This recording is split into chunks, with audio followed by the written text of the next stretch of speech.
welcome back to Crime Beat Conversations. I'm your host, Rafaella Lipschitz, and today I'm so excited to be joined by Stefano Ritondale. Stefano is the Chief Intelligence Officer of Artorias and also operates All Source News, which is an investigative platform that monitors cartel activity and dynamics. And today we're going to be discussing some of these dynamics, specifically looking at the splintering of the Sinaloa cartel and emerging alliances with CJNG. Thanks so much for joining me, Stefano. No, thank you so much for having me again. And this is a great conversation. Very excited for it. Great, thank you. So I first want to start off with this emerging alliance we're seeing between the Chapitos of the Sinaloa cartel and CJNG. This is quite, a shocking dynamic to see, especially given their long history and rivalry and competition and violence between them. How durable do you think this alliance actually is? So I think it's a great question. And I think what you're focusing on is a good point, because the irony of the situation, like the leaders of Los Chapitos, some of them have actually been kidnapped by CJNG and held in ransom, where it back in the day took the direct negotiation of El Chapo, the father and Miles Zambada to kind of get them released, right? And the irony now, we're in a situation where the survival of these key leaders of Los Chapitos is dependent on the Jalisco New Generation cartel. So I think there's a way to analyze from the durability of this. And I think from the Chapitos perspective, it's durable because they don't have a choice, right? They are clearly in the weaker end of the Sinaloa cartel civil war with the split with the Mayitos, right? And the Chapitos made this alliance because they had no other choice. Now, after that kidnapping that I kind of mentioned, clearly the CJNG Sinaloa cartel war, again, prior to the Sinaloa cartel civil war, the main areas of conflict between the Sinaloa cartel and the CJNG was much more focused on groups associated with the Mayos, right? The Mayitos. Those were the ones where the majority of the Chapitos, although there were some that were fighting Jalisco New Generation cartel, they weren't the primary player. And there was always this kind of idea and belief that Los Chapitos might have had conversations with certain leaders of Jalisco New Generation cartel near them, specifically one of them called El Jardinero, who's based out of Nayarit and Jalisco, which is kind of like right there near the Sinaloa. And so when this idea of this alliance formed between Los Chapitos and Jalisco New Generation cartel, it wasn't something that kind of sprung out of nowhere. Like, there was this idea that at least there might have been a ceasefire between Los Chapitos and certain elements of Jalisco New Generation cartel, specifically around Nayarit, which is right next to Sinaloa. And a lot of the violence that we saw in that area was not from Los Chapitos, but it was from the Mayos. So when the civil war happened, the Chapitos had no other choice. And I think that goes to the durability of it, right? Because in the end of the day, what we're seeing is that the organization of Los Chapitos continues to get kind of slowly degraded and taken away and taken away and taken away. So Los Chapitos are every more often more and more reliant on the Jalisco New Generation cartel to kind of stay in power. And the interesting dynamic that we're seeing is that a lot of factions under Los Chapitos, who have been key component of Los Chapitos, have actually now switched side to Mayo, Los Mayitos. And the term that they're being called by Los Chapitos or others within the Sinaloa cartel, they've been called los volteados, like the turnovers, because these were key elements that were key factions under Los Chapitos that provide a lot of the gunmen and the support for Los Chapitos, who see the situation on the ground and saying, well, the Mayos are winning. I have the CJNG guys coming. I'm not going to go with this sinking ship, or I don't want to be a part of the Jalisco New Generation cartel, so I'm switching sides over to the Mayos. And like a key example of this would be a group called Los Yucos. They were one of them that kind of switched sides over to the Mayitos. And they used to be historically viewed as a very close faction of Los Chapitos. And I think that's the problem, that a lot of these factions are switching over to the Mayos. And so those very remaining factions that are really loyal to Los Chapitos, there's a very kind of small cohort, but they have no other choice. And so the durability of this is because if the Chapitos don't stick with this alliance, it's the end game. And even to the point you can make an argument that Jalisco New Generation cartel has the power to say you don't have a choice. This alliance is steadfast, it's rock solid. And I guess if you're using geopolitics as an example, view it as Vladimir Putin with Lukashenko. Who's the powerful one? Is Putin, right? And is there a scenario where Lukashenko decides one day to wake up tomorrow and say, I'm going to join NATO? No, that's not. Putin would never allow that. That's the same construct. So they have no choice, and CJNG can definitely enforce it, and that's the durability of this alliance. Great, thank you so much. And what does this alliance look like operationally? Does it involve, shared trafficking routes, mutual financial Mm. support, armed support? Like, what does it actually look like? So that is a very interesting question, right? Because when we're looking at drug trafficking organization in Mexican cartels, there's two ways you have to analyze them and look at it. Like, you have to look at them from inside of Mexico, which is much more that kind of like territorial militarized aspect in the fighting. And then when you kind of look at it internationally, it's kind of the drug trafficking. The interesting aspect is that from all indications we have right now, the Sinaloa cartel civil war has not spread out to outside of Mexico, right? The violence of the Sinaloa cartel civil war is only inside of Mexico. We have not seen it spread out.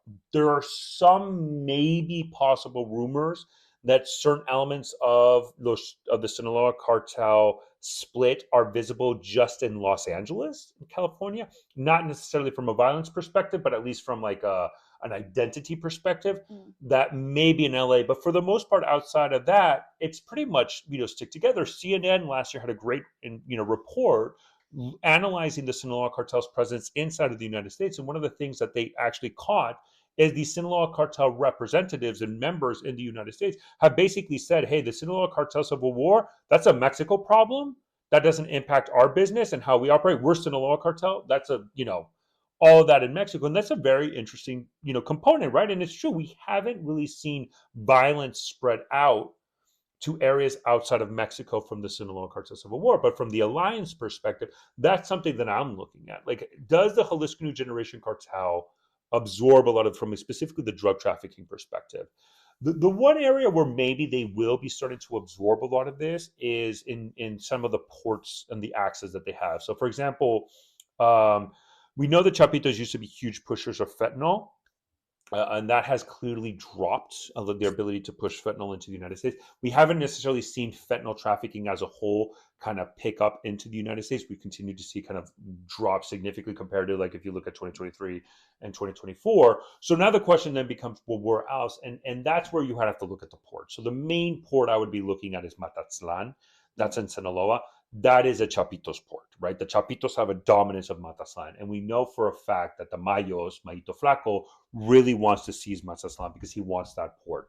Because that's where you get your precursors, that's where you get all your chemical, and enables a lot of drug trafficking in the maritime route from the Pacific route. The Pacific is the key drug trafficking route into the United States. And I think where we would probably see the CJNG, Jalisco New Generation, expand their trafficking, right, is through the ports of Mazatlán. Because at that area, because the violence is inside of Mexico, that's where we do see necessarily, even if outside they say there's no split, in there we would. So I think Jalisco New Generation cartels' biggest gain has been in Mazatlán. That's the number one focus where we see. The other areas that I would be looking at from a weapons perspective, we do see or a military component. We have seen kind of this synchronization within the organization, right? And it does look like Jalisco New Generation cartel is playing a much more important role in some areas, even directing some of the fightings for the Sinaloa cartel, for the Chapitos. So you would have to kind of look at what region specifically. So if you look at Sinaloa and Durango, the border area, we do see members of Jalisco New Generation cartel and Chapitos fighting side by side against Los Mayos, specifically Los Cabreras, which is a faction of the Mayos. We do see kind of the Jalisco Generation cartel probably taking much more prevalent role in that type of area in fighting. And a lot of the propaganda and the video statements that we see from this alliance, the term they're using is called the Fuerzas Especiales Union. So the Union Special Forces, FEU is the acronym. So a lot of the propaganda they push is through that acronym to kind of symbolize this unity between both groups. So that implies that, at least in an organizational perspective, there has been this kind of this unification, maybe of a command and control element, where Jalisco New Generation obviously has sent more fighters over to help the Chapitos, because without it, they would be in a lot of troubles. But there's other areas to look at where it's not just Jalisco New Generation cartel and Los Chapitos from a fighting perspective. There's other groups. So, for example, a region called Badiraguato in Sinaloa, which is basically where El Chapo was born. That is controlled by El Chapo's brother. His name is El Guano, right? Aurelio Guzman. El Guano has his own faction that has now basically joined. He was basically forced to join this alliance as well. And so we do see sometimes even Jalisco New Generation cartel members active in Badiraguato, and that's the big irony, right? El Chapo's birthplace is now dependent on what used to be his biggest rival for the survival of kind of the Chapo's namesake, right? So in the military organization, that's probably where we see much more of the synchronization and synergy between both groups, less so in the trafficking. There's still a lot of open questions if you might have CJNG guys be the top dogs in every region in Sinaloa. Probably in some regions, but we do see Chapito Plaza bosses still have significant amount of influence where maybe they have support of Jalisco New Generation Cartel. But in the military components where we probably see much more of that synchronization, and then you would have to analyze which specific plazas. Now you have that various degrees of how synchronized they are, but at least in that component is where we see most of it from this alliance. And just looking at the Sinaloa fracture and the split, specifically the Zambada side and the Mayitos faction, how has the extradition of their leader impacted not just sort of their profit generation and their revenue streams, but also their territorial control? Does this new alliance between the Chapitos and CJNG threaten them that much? You know what's very interesting is after Mayitos Zambada was captured, everybody, all the factions coalesced around the son, Mayito Flaco, right? So that kind of prevented the territorial loss and then kind of the drug trafficking area, right? So we haven't necessarily seen them been impacted that much in that construct. Where I think the biggest difference with this alliance, the Jalisco New Generation Cartel with Chapitos alliance, the announcement, what I think it's really caused an issue is generally when we're analyzing Mexican cartels, when do we see violence goes up? It's when cartels fragment, right? So generally what happens, the main criticism of the kingpin strategy, you capture a leader and then 50 groups form and they all fight each other and violence kind of skyrockets because of that, right?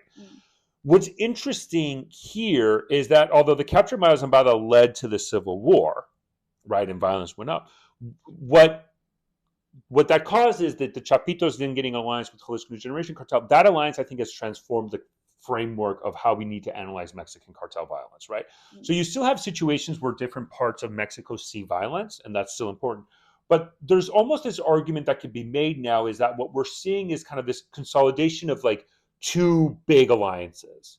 And the violence is being elevated because of this almost consolidation of alliances rather than this fracturing and splintering of groups. Right. And I was talking to this phenomenal analyst, and I think he used this as a perfect example. He used this example. It's like, imagine you're in, gym class in school, and it's dodgeball. And it's like, you have two teams, you got to pick one. And it's almost in a way, you can almost look at Mexico and say, are we at the beginnings of that? Where you're having these two alliances form, and now violence is kind of elevated because of that. Because now, how did Mayito Flaco respond? Because your question, we haven't seen a degradation of the Mayitos Zambadas, but what did the alliance cause is now Mayitos Zambada said, well, I want my own alliances, right? And actually before the Chapito Jalisco New Generation Alliance was announced, Mayito Flaco actually had an alliance of his own that kind of was kind of the impetus for Chapitos to say, okay, we need to announce publicly our alliance with Jalisco New Generation Cartel because it was rumored for months before that. And what happened was Mayito Flaco basically had an alliance with a guy named Chapo Isidro, not to be confused with the Chapo from the United States. It's a different organization. Chapo Isidro is basically a former BLO member, the Guasave Cartel Mesa Flores organization, based out of northern Sinaloa, a town called Guasave, Sinaloa. Mayito Flaco and Chapo Isidro clearly entered an alliance and started to attack Los Chapitos from the northern part of Sinaloa. So Mayito Flaco entered an alliance with Chapo Isidro. Chapitos then enter with Jalisco New Generation Cartel. And then what we've seen after that is now we're seeing smaller groups starting to try to join this alliance. As I said, Gente del Guano eventually joined, the Chapitos CJNG alliance. A faction, another group called Los Calabazas joined this alliance. Mayito Flaco is rumored, much more so, to have and basically entered an alliance with the Northeast Cartel, CDN. And there's even reporting that indicates that maybe some Northeast Cartel members are fighting with Mayito Flaco against Chapitos and Jalisco New Generation Cartel. So it wasn't necessarily that the loss of Mayitos Zambada caused a fracture within Mayito Flaco. They quickly coalesced and they've been able to maintain their territory. But it's the Chapitos CJNG alliance is now causing this scenario where are we seeing two blocks form, And now that's the primary reason why violence is going to start going up in Mexico. And is that kind of now a before and after in the kind of long history of Mexican cartel violence? I think this alliance is the before and after where we have to change and adjust our analysis of it. Mm. You spoke on this a little, but I'd love to expand a bit more about within these Sinaloa factions, seeing sort of these mid-level operatives defect between factions and shift. How does this impact the operations of each faction? Does it have a significant impact on their sort of territorial control, profit, those sorts of things? I think the biggest one we probably see is more on the territorial control, but then that obviously has a second and third order effect in trafficking, right? I mean, I think I think the best example now is to analyze it. I mean, if you're looking at this from a U.S. perspective from drug trafficking, I think the Chapitos, the Civil War, has a huge impact in their ability to generate profit through drug trafficking, right? A significant impact where maybe now they're much more reliant, let's say, on extortion and taxations within Sinaloa and the territories they control, rather than not so much on drug trafficking, right? Obviously, they still control the port of Mazatlan, which is a prime real estate for drug trafficking. So they might still be able to do a lot of that through drug trafficking through Mazatlan, but they've been very much hindered and limited. Like my personal belief would be that one of the main reasons why we've seen fentanyl trafficking drop in the United States is because of the Sinaloa cartel civil war, because one of the main pushers of fentanyl was Los Chapitos, and the civil war has just consumed them so much that they haven't been able to focus on that, right? So that's kind of the main area maybe we see it, but I do believe it's much more quickly to see it in the territorial control aspect. And then the second and third order effect down the road, or maybe with a little bit of delay, is from the drug trafficking. I think the territorial control is one. I mean, if we look at the Sinaloa cartel in Sinaloa, as I mentioned, a lot of these volteados have switched over to los Mayos, meaning making the Chapitos much more reliant on Jalisco New Generation cartel to continue fighting. But it's not only in Sinaloa, right, where a lot of these defections. We've actually seen some of these defections in other parts of Mexico. Some of them confirmed and some of them rumored.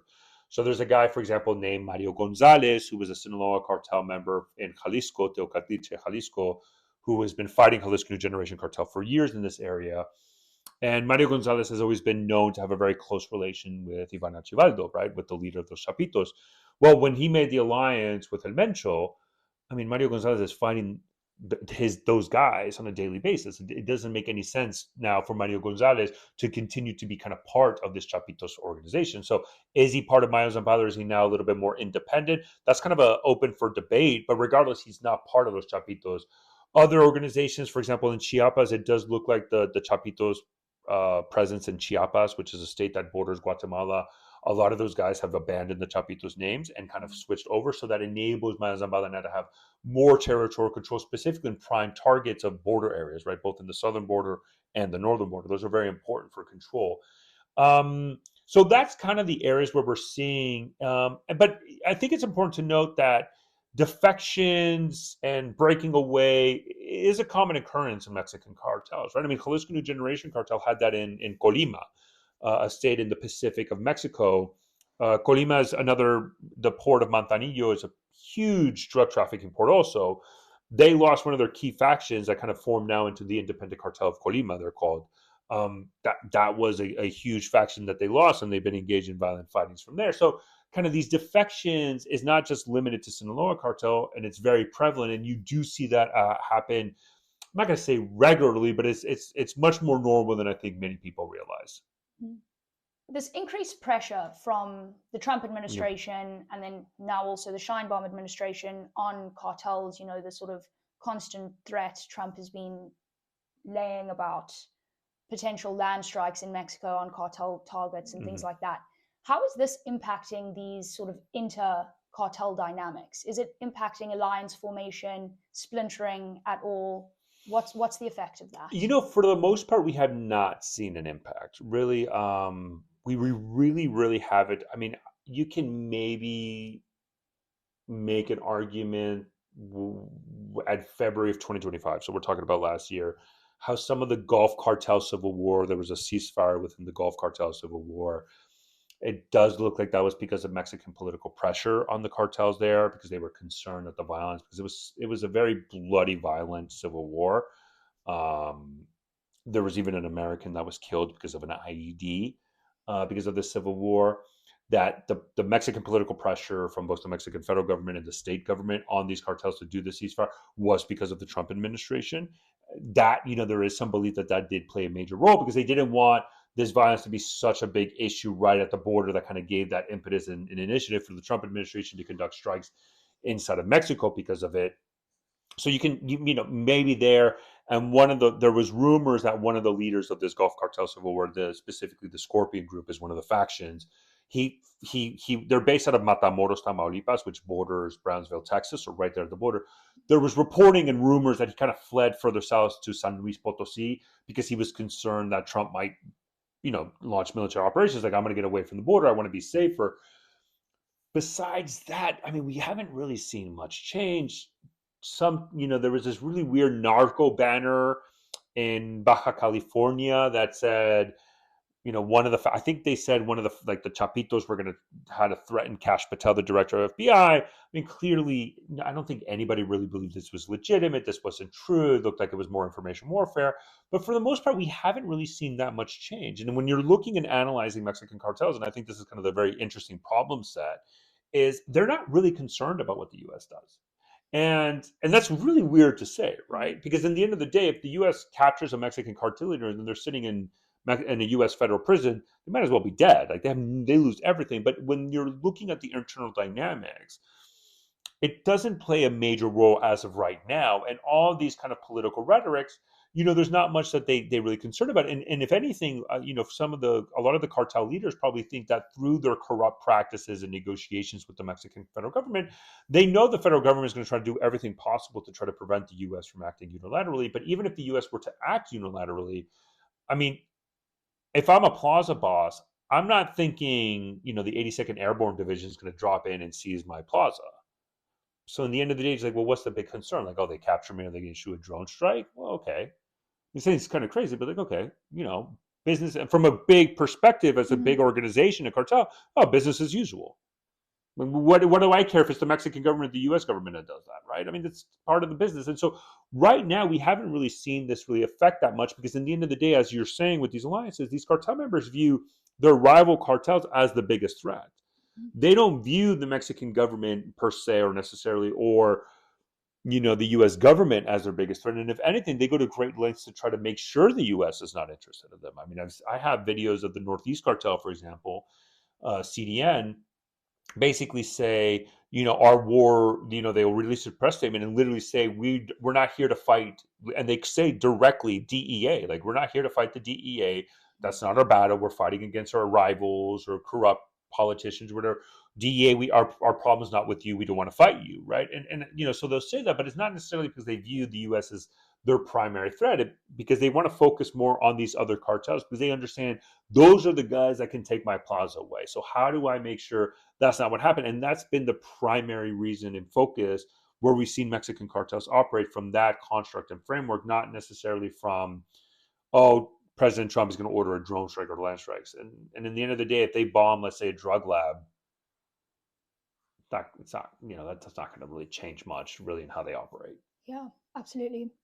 Thank you. And Stefano, I want to end on, after having this conversation and seeing these internal dynamics within these cartels, whether it's the Sinaloa Civil War, these new alliances, things like that. What are US policymakers missing when they're trying to approach these issues of counter-narcotics and countering cartels in general?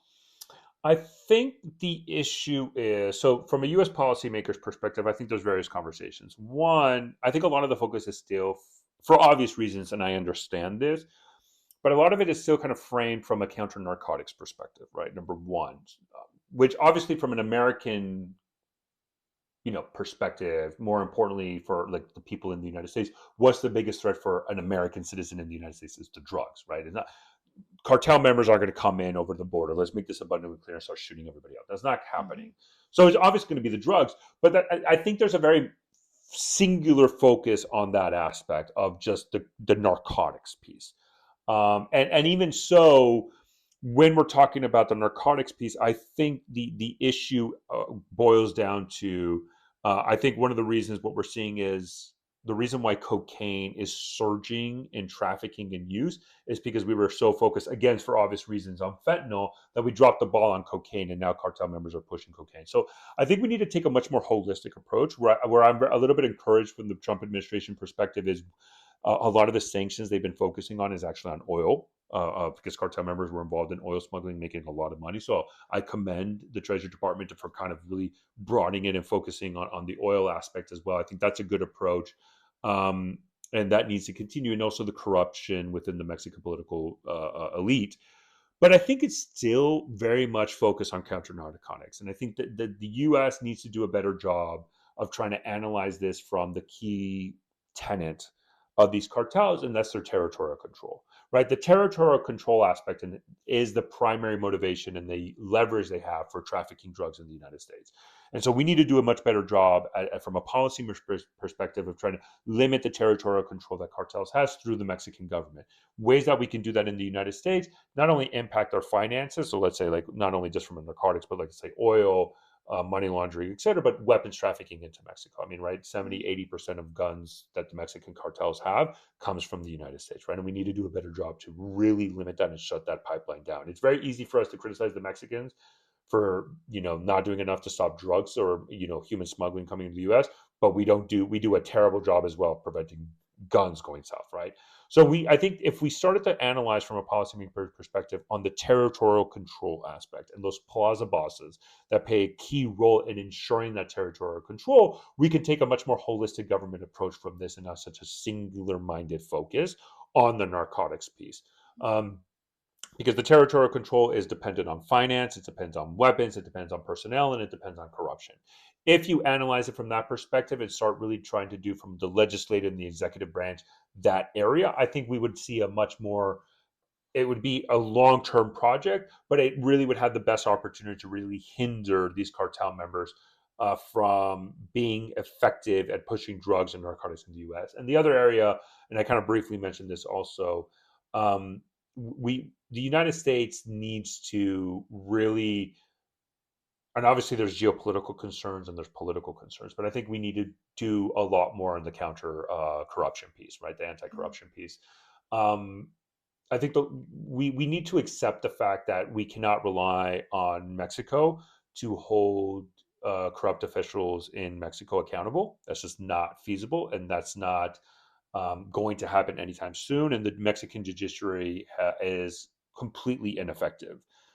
And so I think there needs to be a lot more in that focus from the U.S. perspective at holding government officials in Mexico, but not just past, but current government officials much more accountable for corruption and send that message over. So I think if U.S. policymakers really started to analyze it less from a narcotics perspective and analyze it from a corruption finance perspective, and then from a more importantly, the territorial perspective, I think we'd see a lot better effects and policies in place that can really impact cartels operations in Mexico.